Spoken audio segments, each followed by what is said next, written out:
எடப்பாடி பழனிசாமி பாத்தீங்களா? கருப்பு சட்டை போட்டுக்கிட்டு ஆர்ப்பாட்டம், உண்ணாவிரதம் சொல்லிட்டு எவ்வளவு ஸ்டண்ட் அடிக்காருன்னு பாருங்க. அரசியல் ஸ்டண்ட். அதான் சொன்னேன். அவர் மாதிரி நடிப்பு அரசியல்ல வந்து நடிக்கிறதுக்கு ஒரு அவார்டு கொடுத்தா அது எடப்பாடி பழனிசாமி அவர்களை மிச்ச முடியுமா?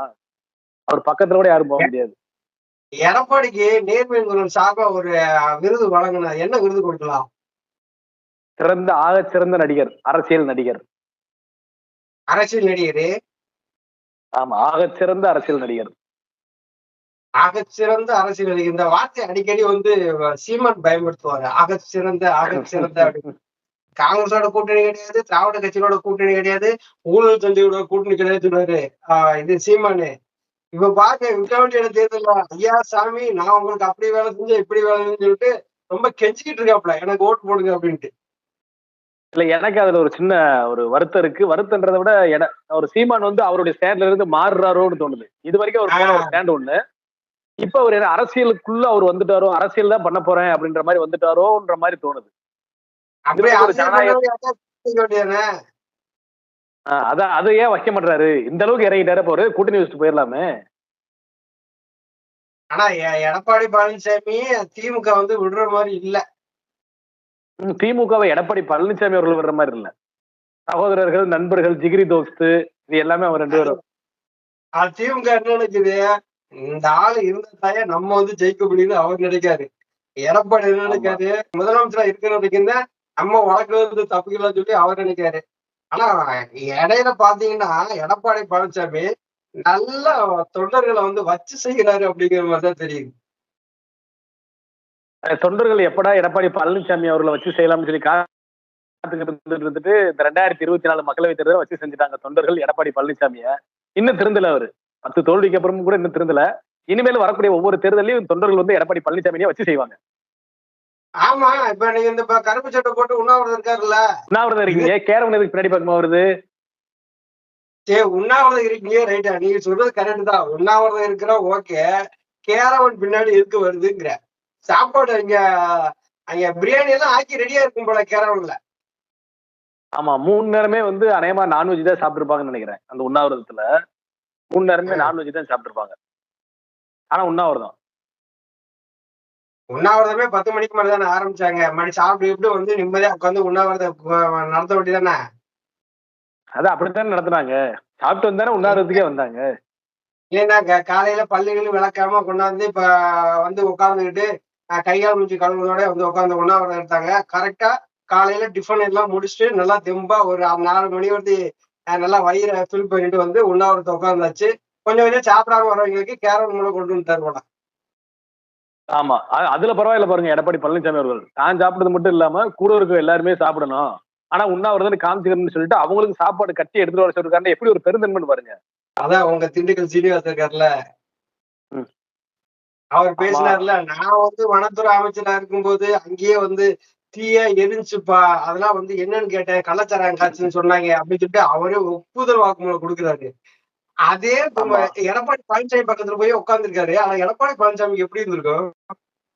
இல்ல, நீங்க எங்க மாவட்டத்தில் இருக்கக்கூடிய முன்னாள் அமைச்சரை பத்தி சொல்லிட்டு இருக்கீங்க. அவரு எப்பவுமே வெகுளியான ஆளு, உண்மையை தான் பேசுவாரு. அவர் யதார்த்தமா உண்மையை சொல்லிட்டாரு.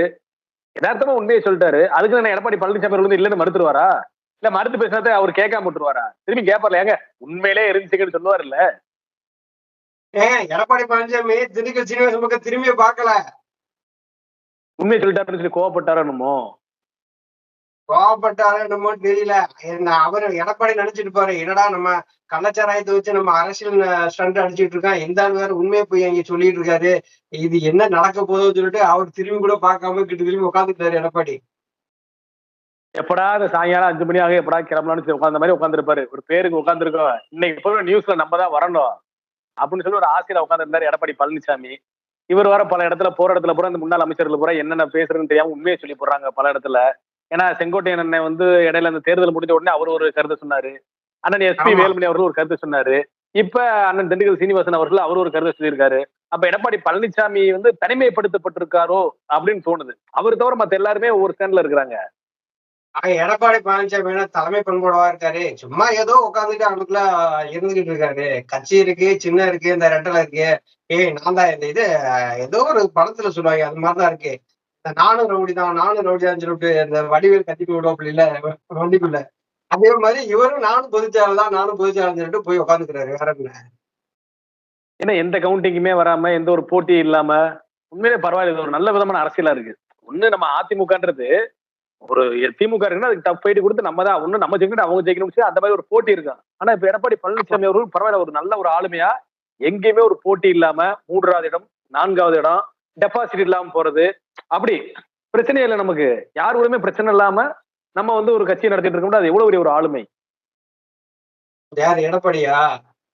ஆமா, மிகப்பெரிய ஆளுமை தானே அவரு. ஏப்பா விக்கிரவாண்டி தேர்தலையே உன்னால நிக்க முடியலன்னா அப்ப நீ எந்த தேர்தல் சந்திச்சு வெற்றி பெற போற அப்படின்ட்டு நின்று தோக்குறதுக்கு நாங்க நிக்காம இருக்கிறது கௌரவம் இல்லையா? மீசை முறி கொடுக்குறோம்ல, நாங்க நின்றா ஜெயிச்சிருப்போம் அப்படின்னு. போட்டியிடணும், போட்டியிடணும். ஒரு தேர்தல வந்து திமுகவுக்கு பயந்துகிட்டு எப்பா அவங்க மீறினாங்கதான் ஜெயிக்க முடியும்னு சொல்லிவிட்டு பின்வாங்குறதா ஒரு இது மீச வச்சிருக்கிற ஒரு ஆண்மலைக்கு அழகே களத்துல நின்று போரிடணும்ல. போரிட்டு வெற்றியோ தோல்வியோ அதுல வந்து நிக்கணும். அவன் தான் ஒரு ஆம்பளை. இல்ல நீங்க சொல்றத பார்த்தா திமுகவை எதிர்த்து இப்ப கள்ளச்சாராய விஷயத்துக்கு எடப்பாடி பழனிசாமி அவர்கள் சட்டப்பேரவையில போய் குரல் கொடுத்திருக்கணும். சட்டப்பேரவைக்கு போனாரா? சரி போனாரு. போன உடனே முதல் இடத்துலயுமே நான் தான் இந்த கள்ளச்சாராய விஷயத்தை பத்தி தான் பேசும்னு சொல்றாங்க. உள்ள பேரவைத் தலைவரே சொல்லிட்டாரு. வழக்கமா நடக்கக்கூடிய அந்த நிகழ்வுகள் நடந்து முடிந்த பின்பு கள்ளச்சாராயம் பற்றி பேசுவதற்கு வாய்ப்பு கொடுக்கப்படும் சொல்லிட்டாரு. ஆனா அதை பேசக்கூடாது, திமுகவை காப்பாற்றணும்னு சொல்லிட்டு அவதியா அங்கிருந்து வெளிநடப்பு செய்யறாரு, கருப்பு சட்டை போட்டு வர்றாரு. அதான் சொல்ற பாருங்க, நாடக கலைஞர் தானே எடப்பாடி பழனிசாமி அவர்கள். நடிப்பு பிரிச்சு எடுத்துடுறாரு. இல்ல அதுலயும் ஒருபடி மேல போய் நம்ம அண்ணன் ஒருத்தர் இருக்காரு, ஆர்பி உதயகுமார்னு சொல்லிட்டு அண்ணன் ஒருத்தர் இருக்காரு. அவரு நடிப்பு கையங்காலி இப்படி வச்சு படுத்துக்கிறாரு, தூக்கிட்டு வர்றாங்க அங்க இருந்து குண்டுக்கட்டா. என்னமோ தேசத்துக்கு வந்து விடுதலைக்காக பாடுபட்டவர் மாதிரி என்ன ஒரு நடிப்பு. அப்படி நடிச்சாதான் அடுத்த தடவை சீட்டு கொடுப்பாங்க. அதுக்காக தான் அவர் வந்து அந்த பிளான் பண்றாரு. எதிர்கட்சி துணைத் தலைவர் அவரு. இல்ல எடப்பாடி பழனிசாமிக்கு முன்னாடி அப்படிலாம் ஒரு நாடகம் ஆடினாதான் தென் மாவட்டத்திலேயே இவன் பெரிய ஆளாக்காயா, இவனை பிடிச்சி தூக்கி போடியா, இவன் தான் நம்ம முக்கியமான ஆளுன்னு சொல்லிட்டு அந்த எடப்பாடி பழனிசாமியே காக்கா பிடிக்கிறதுக்கு ஆத்மீதங்கள் பண்றாரு. சரி அது ஒரு பக்கம் இருக்குது. சட்டசபைக்குள்ள வந்து நாங்க போனா வந்து எங்களை வந்து இதை பத்தி பேச விட மாட்டீங்கன்னு சொல்றாருல எடப்பாடி பழனிசாமி.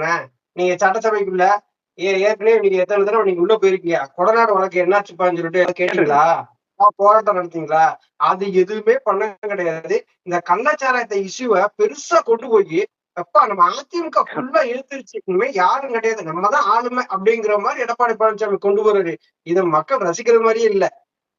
இல்லங்க, இப்ப அவரு உண்மையிலேயே சட்டப்பேரவைக்கு போகாத காரணமே வந்து கள்ளச்சாராய விஷயத்த கேட்க கூடாதுன்னு இல்ல, போய் கேட்பாரு. சிபிஐ விசாரணை வைங்கன்னு சொல்லுவாரு. சிபிஐ விசாரணை வைங்கன்னு. அப்ப திமுக ஆளும் திமுக என்ன சொல்லுறோம், நீங்க முதலமைச்சரா இருந்தப்ப உங்களுடைய முதலமைச்சர் உங்க கட்சியை சேர்ந்தவரே முதலமைச்சரா இருந்தப்ப அந்த பங்களாவில கொள்ளை நடந்துச்சு, நீங்க தான் நீங்க சிஎம் இருந்தீங்க, இப்ப ஏன் சிபிஐ வழக்கு வேணும்னு சொல்லிட்டு எல்லாருமே கேட்கிறப்ப நீங்க மட்டும் அமைதி காக்குறீங்கன்னு சொல்லி கேட்பாங்க. அப்ப அதுக்கு என்ன பதில் சொல்லுவாரு? அதான் இவர் கே நேரு கேட்டிருக்காருல்ல, ஏப்பா எடப்பாடி பழனிசாமி நீ என்னப்பா சிபிஐ விஷயத்துல வந்து நீங்க டபுள் ஸ்டாண்ட் அடிக்கிறீங்க என்ன, ரெட்டை வேடம் போடுறீங்க அப்படின்னு சொல்லிட்டு அவரும் கேட்டுட்டாரு. எல்லாருமே கேள்வி கேட்கத்தானே செய்வாங்க. எடப்பாடி பழனிசாமி பதில் சொல்ல முடியாம தான் இந்த மாதிரி ஒரு நாடகத்தை போட்டு ஒரு உண்ணாவிரதம் இருந்துட்டா வேலை முடியுதா இல்லையா? அதுக்குதான் பண்றாரு அவரு. வேணா எடப்பாடி பழனிசாமி பாருங்களேன், 2026 எலெக்ஷன் வருதுல, சட்டசபை எலெக்ஷனு, அது வரைக்குமே அவர் என்ன பண்ணுவார் அப்படின்னா இந்த கட்சியை அப்படியே ஒன்று சேர விடாம அப்படியே பாதுகாப்போட கொண்டு போய் திமுக திரும்பி வந்து ஒரு அறுதி பெருமையோட ஆட்சி அமைக்கிட்ட அப்படிங்கிறதுக்கு இவர் வந்து நல்லா ஹெல்ப் பண்ணுவார் பாருங்க திமுகவுக்கு. இல்ல இன்னும் ஒரு 3 மாசத்துக்குள்ளே ஒரு வெடி வெடிச்சிடும். அதிமுகவுல உறுதியா வந்து ஒரு வெடி வெடிச்சிடும். வெடிச்சு அதுல எடப்பாடி பழனிசாமி அவர்களை தவிர்த்து விட்டு மீண்டும் ஒரு அணி ஒருங்கிணைந்த அதிமுக வந்து உருவாகும். அது 2026 ஆட்சியை அமைச்சிடும். உறுதியா ஆட்சி அமைப்பாங்க 2026. ஆனா எடப்பாடி பழனிசாமி அவர்கள் இப்ப செஞ்சுட்டு இருக்க வேலையை பூரா பார்க்கும்பொழுது கட்சியை ரொம்ப அதால பாதாளத்துக்கு கொண்டு போயிருவாரோன்னு நமக்குமே ஒரு ஐயம் எழத்தான் தோன்றுகிறது. இல்ல எடப்பாடி பழனிசாமிக்கு அப்படி என்ன ஐயா சொன்ன மாதிரி எடப்பாடி பழனிசாமிக்கு என்ன பேச வேண்டியது இருக்கு, இல்ல அவருக்கு என்ன ஒரு ஆளுமை இருக்கு?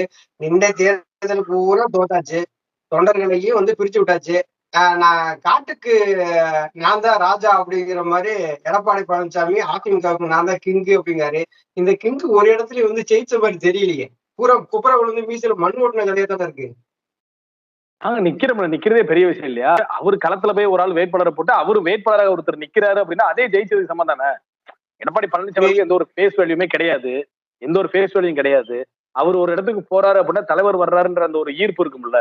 உண்மையிலேயே தமிழகத்தை பொறுத்தவரை காமராஜர் அவர்களுடைய ஆட்சி காலம் பொற்கால ஆட்சின்னுவாங்க.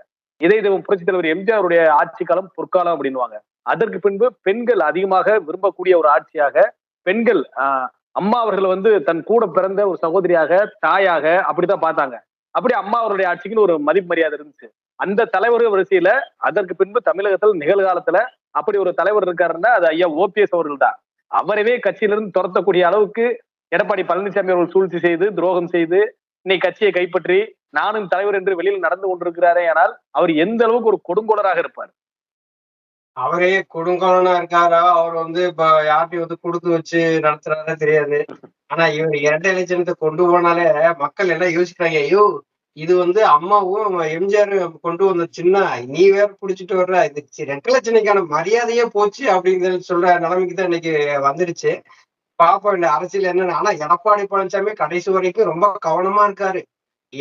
ஓபிஎஸ் மட்டும் உள்ள சேர்த்துட கூடாதுப்பா, சேர்த்தா நம்ம காலி அப்படிங்கிற நிலைமையில இருக்காரு. கண்டிப்பா அப்படிதான் இருக்காது. இந்த காலம் மட்டும் இல்ல, எந்த காலத்திலயும் வந்து அதிமுக தொண்டர்களும் உண்மையான அதிமுக நிர்வாகிகளும் எடப்பாடி பழனிசாமி அவர்களை கட்சியில சேர்க்க மாட்டாங்க. அது இன்னும் 2, 3 மாசத்திலேயே வந்து அதுக்கு உண்டான வேலைகள் வந்து உறுதியா நடக்கும்.